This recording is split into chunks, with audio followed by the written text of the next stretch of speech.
Gear Tasting Radio is brought to you by Imminent Threat Solutions. ITS provides knowledge that empowers individuals with indispensable skill sets to explore the world and prevail against all threats.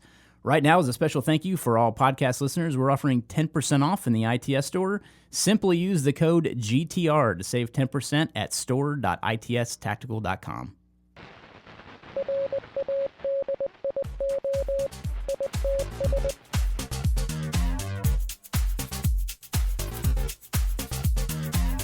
Welcome to Gear Tasting Radio. We're offering an in-depth look into the usage and philosophy behind the equipment in our lives. I am joined, as always, by Rob Henderson. Hello. And I'm Bryan Black. Soon to be married Rob Henderson. Yep, we're working on it. Yep. I have to change my name. Had his bachelor party this last weekend, so yeah. It went okay. You got your so you're gonna change your name. Well, it's the progressive society, man. Today we're talking about food. So I am revamping my bug out bag and continuing to, and replacing my 5-year-old expired remnants of what was my choice selection for gear in my bug out bag. Obviously, I've grown over the years and have decided that my selection was just totally off base. I can see two totally separate camps I know, of it's belief horrible here, which is good. Yeah. Well, I mean, I think it was more like 6 years, but anyway. I'm sitting here looking at PowerBars that expired in 2014. Did you see somebody tweet us? About what? They also found expired PowerBars. Did they eat them? No, you're not going to eat them, right? I'm going to eat this. Oh. If you call in sick tomorrow, we're going to know why. That actually tastes like a PowerBar. Well, yeah, I would assume. No, I mean, I think a lot of times with the expiration dates, obviously, especially with MRE contents, it's because they have to have a date, and I think the manufacturers want to play it a little more safe than... I don't know, man. This tastes great. What is it? It tastes just like the what regular flavor is it? It's peanut butter? Yeah. Okay. Well, I mean, these are, the reason I have them is they're like 240 calories. And So what's the ingredients? I mean, is it anything that could react to heat or something? I assume it's just kind of oil. These definitely got hot because you can tell they're just like... Yeah, so you got sugar, oat bran, brown rice. Is that the first ingredient, sugar? Dual source energy blend, which is cane inverted syrup, maltodextrin, So fructose, and dextrose. Sugar is the first Not only is ingredient, it sugar, yeah. it's 4 different kinds of sugar. Yeah. So this would not be my first choice anymore since I started to give a crap about my nutrition. But anyway, the goal with this is to have kind of a fast grab-and-go food source available, and that's kind of where what I was thinking with this. But I don't know what I would necessarily replace it with, but I definitely would not have PowerBars anymore. We were talking earlier, and you mentioned that you found the almond butter packages. It's a company called Justin. Yeah. And I found them at Whole Foods originally, but they make this little squeeze pack of all I've different had kinds those. of nut butters, peanut, almond, all sorts of stuff. I try to go for the ones that don't have like honey infused because that's just a different kind of sugar that they've put in it. Yeah. But they have an almond butter pack, and I think it's like 190 calories for a pack, and super lightweight. It fits in your pocket, and a lot better, I think, than the PowerBars or something like the big Chonga pack of peanut butter that you find in the MREs. Mm-hmm. Well, so something that I wanted to talk about with food is we already talked about the stove on a previous episode, and I had kind of this thrown together Snow Peak Solo TI cook set along with a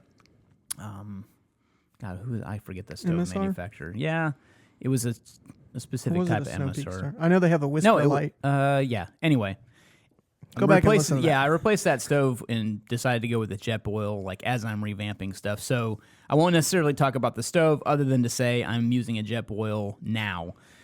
So what I had previously other than that stove stuff is I had about six PowerBars. I had a Altoids tin full of Jolly Ranchers, which it's funny because I'm opening the tin and like dumping it over like one of those Blizzard milkshakes. So what was intended to they're be not coming out. a morale boost is actually a morale hit when you open up your downer. Jolly Ranchers to realize that they've all melted together. I will say this: in an emergency, I probably would have eaten these. Plastic and just all. like I the don't even care. PowerBars. Yeah. So I had the PowerBars. I had those Altoids tin full of Jolly Ranchers. I had 3 whole MREs, so I didn't even break them down. I broke my own rule, and I usually field strip MREs, but in this situation, I just threw 3 of them in the bag and decided that would be enough. But we were actually doing some weight comparison and They weigh close to 2 pounds. Yeah, right? it's almost 27 ounces, which is how much a whoopie weighs. So I was carrying 6 pounds of food, like MREs, in my bag, which was just ridiculous. Yep. So, not doing that anymore. Since then, I've discovered some pretty good food. So if I'm eating Mountain House, there's a reason I have spaghetti, because I can't stand Mountain House spaghetti. People love it, and I'm probably getting yelled at, but. People vehemently defend Mountain House, and I don't think it's an earned reputation. I get it. Yeah. It's okay, but it's not like the French cuisine of backpacking foods. Yeah. Well, before I do that, I like to get off track, obviously, in this podcast. Yeah, I start talking about one thing, and I just keep going. So 3 MREs, the Altoids 10 PowerBars. I have this little piece of tin foil, like a cooking tin pan thing, that I folded up and put in here. Actually, there's 2 of them.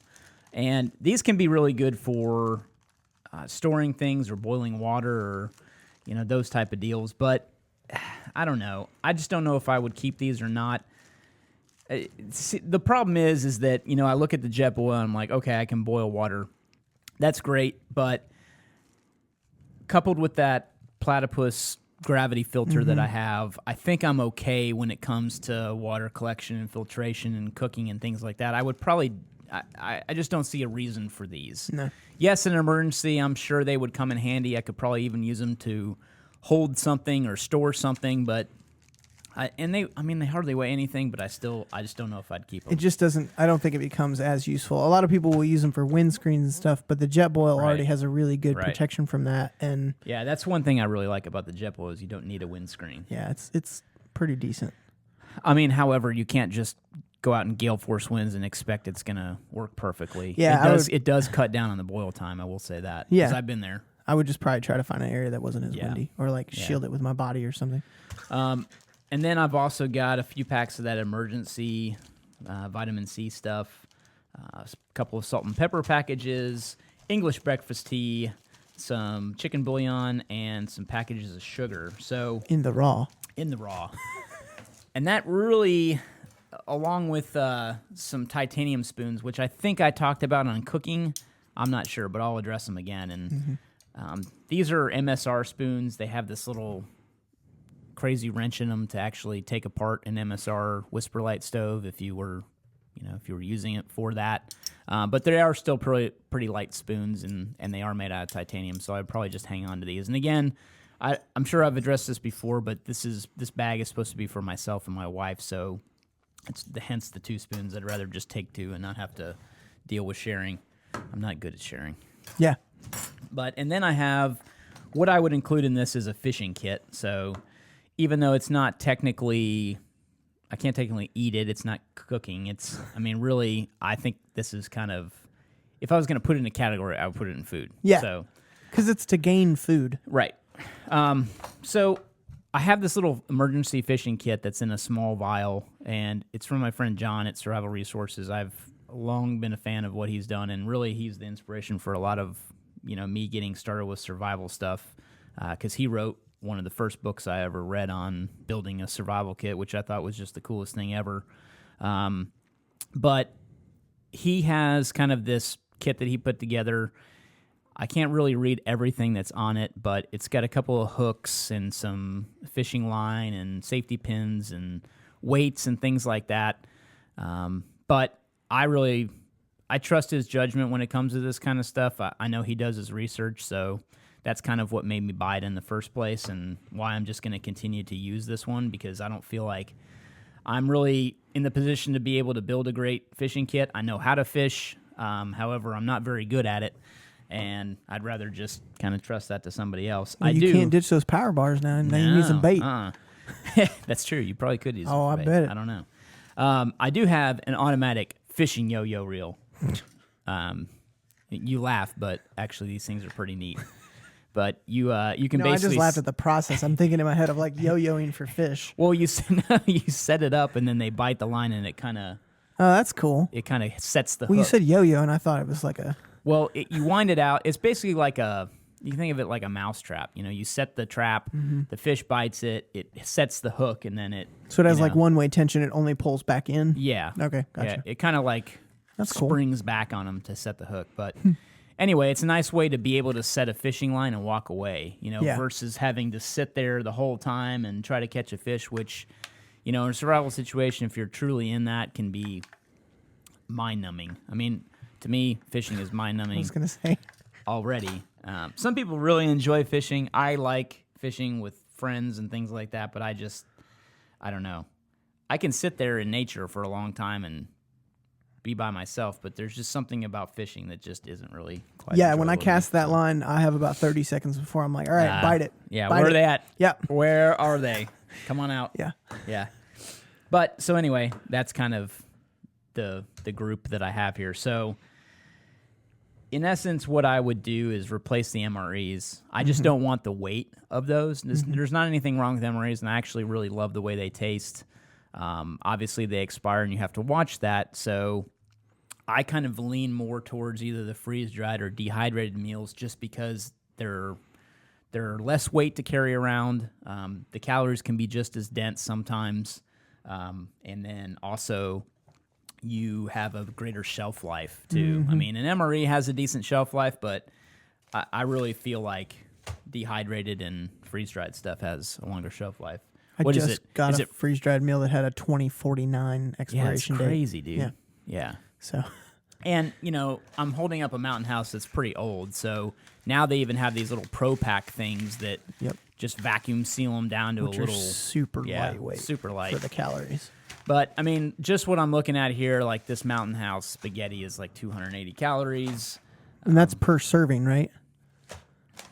Yeah, you're right. That's the big thing about Mountain House is they just have so many calories. Which, I mean, when you taste the food, you're like, oh, yeah, of course So they it's do. like 560 calories Yeah. in here. Yeah. But anyway, I just don't like the way Mountain House tastes. Right. But, I mean, weight-wise versus that MRE, you're getting way more calories out of freeze-dried. Yeah. And that's something I've seen a metric given out for, like, backpackers is calories per ounce. You're saying dehydrated is less freeze-dried calories per ounce? versus, like, an MRE. Yeah. So if you take freeze-dried meals, because you're adding the water in the field, Mm-hmm. but like MREs are great if you don't have access to a heater. I mean, a cold MRE sucks, but Yeah, but the good thing about MRAs is they come with a heater, and it really just takes a little bit of water to activate them. So and a rock or there's something. that, rock or something, yeah. But I don't know. It's 6 of one, half dozen the other. If you like MRAs and you want the weight, there's nothing wrong with that per se. But I think that given what I'm doing now and carrying a jet boil and things like that, I'm just going to opt for something like that moving forward. And it's been a while since I've bought freeze-dried or dehydrated meals, so I know there's new stuff on the market from the last time we even did that comparison. And we'll link to that in the episode intel. We did a pretty hefty comparison with most of the popular meals at the time a couple years back, so there's just been more stuff that's healthier that's come along. So there's a lot of gluten-free stuff and paleo stuff, and what's the stuff you found, like keto meals? Yeah, and keto just meals. crazy. Which thinking about it and thinking about backpacking or going out in the field for several days, you wouldn't think that keto foods like sausages and meats and stuff like that would do well. But then you start to really look into it and you realize, oh no, you can take like hard cheeses and things like that have a ton of calories, but still fall within that lower carb spectrum. And I think that's something that's interesting as we've been going through of like thinking how long this bag's going to last you. And really what ends up being the real gate to that is food. I mean, you can only go so long. I mean, you could definitely not eat for a day or whatever, but your energy level's going to keep dropping. And it's just interesting to think about. Yeah, I mean, you can best bang for you can buck. preach the rule of threes all day long, but at the end of the day, we're all 9 meals from anarchy. So I mean, I skip lunch and I'm cranky. You know? Like, I mean, so- the thing is, like, was 3 weeks without food? Like, Sure. Oh my god. it's like the temperature That's rating like on you're sleeping literally bags. gonna die. Right. In 3 People weeks. Yeah. people tell you that whoopie will get you down to 10 degrees. It's like, go ahead and sleep Dude, outside. if I didn't in eat for 10 3 weeks, I think I'd waste away. Yeah, obviously you would die. But that's what happened with what was that guy that got lost in the wilderness, into the wild? Was that the movie that it was about? Do you remember that? I like vaguely. In I the don't movie, remember he's this. like, he takes his VW van and he goes out into nature and winds up getting stuck. Oh. Because I think that at the time of the year, some water level rose and he couldn't get back over something. I don't know what happened, but anyway, he wound up dying because he didn't have any food. And Jeez. yeah, Did you hear about the guy recently? no. 5 days in the snow, and he subsisted off of Taco Bell sauce packets. What? I mean, obviously he just didn't eat for 5 days. He had some Taco Bell sauce packets, but yeah, he had like snow for water consumption. But then for food, all he had in his like center console were Taco Bell sauce packets. So it was in his vehicle. Yeah, so he got Did stuck he stay in his with the vehicle? He did. Okay, good. And I think it was like 3 or 5 days. I can't remember which, but yeah.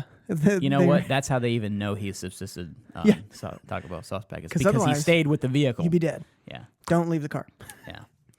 Anyway, so I would keep the fishing stuff. I'm probably going to take this yo-yo out of the package. I don't really think that it needs to be in the package. I could save a little bit of weight there. That's just the way my brain thinks now. I'm always trying to go lighter and do stuff a little different. I'm still going to bring tea and bouillon and sugar. I'm still going to bring salt and pepper, and I'm just going to replace these emergency packets with some newer ones because they expired in 2016. That's really good stuff to have because that can be such a morale boost. Yeah. Even adding salt to something. Well, I mean, like we were talking about earlier as we started getting into, going through this stuff, just having the change from water to bouillon is really filling in itself too. It's just it's a different morale boost, so it can be a great thing to have. Even if you run out of food, if you're just subsisting on bouillon like that, at least it's something. Yep. So, but anyway, I will find some kind of a bar replacement for PowerBars. I like the idea of still having some kind of ready to go food, whether that's going to be the nut butters, like you said, or something different. I just feel that it's kind of empowering to have something that you can eat like that because you don't want to have to sit down and cook a whole meal. You may not have the mental energy to do that at the time. Yeah, sometimes you just need to go on. Yeah, the go. you may be worried about getting from point A to point B. So you got to have something like that where you don't have to sit down and actually bust out your stove every time you want to have a little snack. I don't know that Jolly Ranchers would probably be my choice again. But I think I'd slip in some dark chocolate. Yeah, well, chocolate, I don't know. I know it melts, but it's just... Yeah, dark chocolate I would worry about melting. Yeah, of course. But because that's the other thing. This bag was in the heat for a long time, and this is kind of the result. Well, that's another benefit for the freeze-dried stuff, too, is it's less affected by the heat than something like an MRE. Correct. Because the MRE shelf lives are... I mean, they have different stair steps, but they have temperature ratings that they can stay for. So I think it's like 10 years or something for 10 years at the coldest, 60 degrees or something like that. But then it can down to like 6 months once you get above 100 degrees. So maybe it's 12 years at the coldest. I don't remember. Yeah, it gets pretty crazy. Yeah. Yeah, I mean, and this is all ready to go food, so it's not freeze dried, it's not dehydrated, it's ready to eat technically. Well, that's what it says, right? MRE, meal ready to eat. Yeah. Well, hot diggity. What an acronym. Isn't that usually what you do with MREs? I don't feel that they're that way, though, because I always wind up having to heat something up. So yeah, it's meal ready to cook. Yeah, right, exactly. Meal refusing to exit. Yeah. It's really more what it's like, especially with that peanut butter. All right, so keeping the spoons, keeping the fishing kit, keeping the accessory packages. I'm probably going to repackage some of this. These are in really janky plastic bags, so I'm not going to use that anymore. Obviously, even though I ate a PowerBar, I'm not going to. Only ate a piece, too. Hopefully I don't get sick.